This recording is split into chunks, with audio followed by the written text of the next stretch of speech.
집까지 마련해 주기에 이르렀습니다. 그러던 어느 날 심장마비로 왕편의 여사는 세상을 떠난 뒤 내가 잘할게. 엄마. 전 재산 10억을 아들에게 상속한다는 그녀의 유언장이 공개됐습니다. 이게 뭐야? 이번에는 나도 양보 못하겠어. 유류분 반환 청구소송할 거야. 나도 내 목숨 받아야겠어.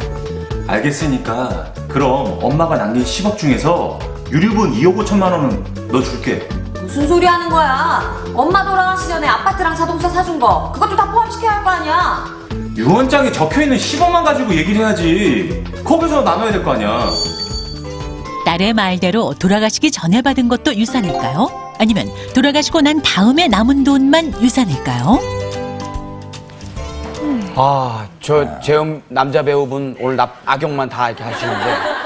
자, 참 요즘 세상에도 저렇게 딸 가슴에 못을 박는 엄마가 있네요. 좀 너무하신 것 같아요. 네. 예. 실제로 근데 이런 사례가 굉장히 많아요. 그리고 아들, 딸의 문제지만 형제가 여러 명의 경우도 아까 뭐 큰형만 주고 막 이런 경우가 많아서요. 네. 이게 그러니까 다른 사람한테 준 재산은 1년 전에 것만 상속 재산으로 들어옵니다. 1년 전이요? 네, 네. 그런데 이렇게 자녀들, 이렇게 이 사람들은 동순위의 상속자들이거든요. 이런 경우에는 그 전에 것까지 전부. 그러니까 수십 년 전 것까지 전부. 그러니까 예를 들어서 뭐 학자금, 결혼자금 뭐 이런 것까지 전부 다 끌어들여서 상속분으로 포함시킬 수가 있어요. 네. 그래서 이제 많이 늘어나는 분쟁이 바로 이 유류분 청구입니다. 그래요. 네. 네. 그럼 아파트, 차 이런 거 다 포함해갖고 네. 아까보다 더 받을 수 있는 거네요? 네, 네, 네. 예. 저도 상담을 해보면 예전에 비해서 조금 나아졌다고는 하지만 여전히 아들, 딸 차별은 있는 것 같아요. 말만 내리셋을 낳다가 아들 하나 봐서 그냥 오냐오냐. 아까 사례 보듯이요. 그렇게 키웠더니 정말 제 아들 녀석은 생존 능력이 없는 거예요. 늘 부모한테 의존만 하다가.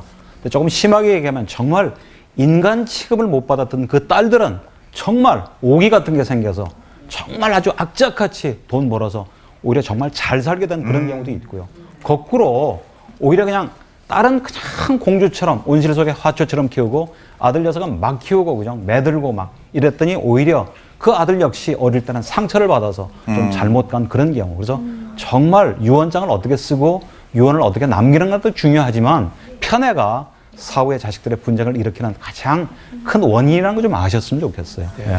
저도 남매 키우고 있는데 둘째가 아들이라 막내라서 정을 좀 더 주는. 우리 큰딸 미안하다 아빠가 안 그럴게.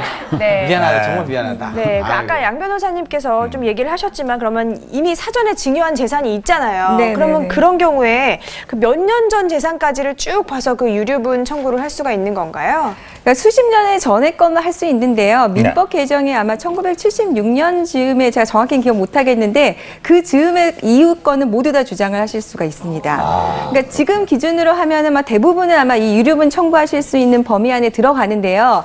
중요한 것은 아까 말씀드렸지만 유류분 청구도 한없이 할 수 있는 게 아니고요. 치매를 안 날로부터 3년, 10년 이 기한이 있어요. 그래서 이 기한에 들어와야만이 유류분 청구를 하실 수가 있습니다. 근데 그 대상으로 주장할 수 있는 재산은 수십 년의 것도 돼요.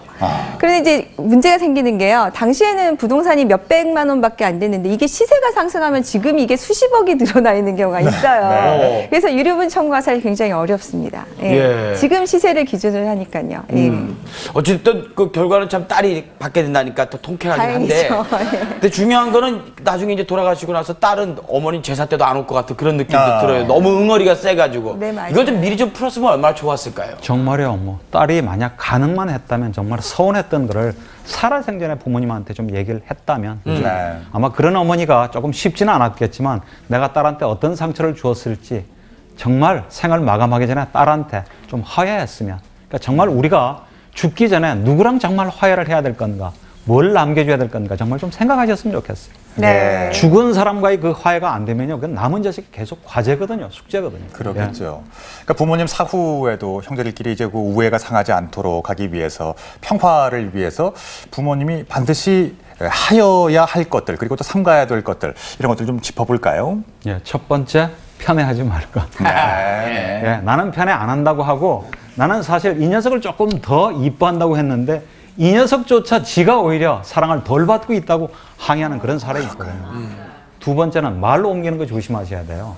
예, 이 말 저 말 자식한테 잘못 옮기면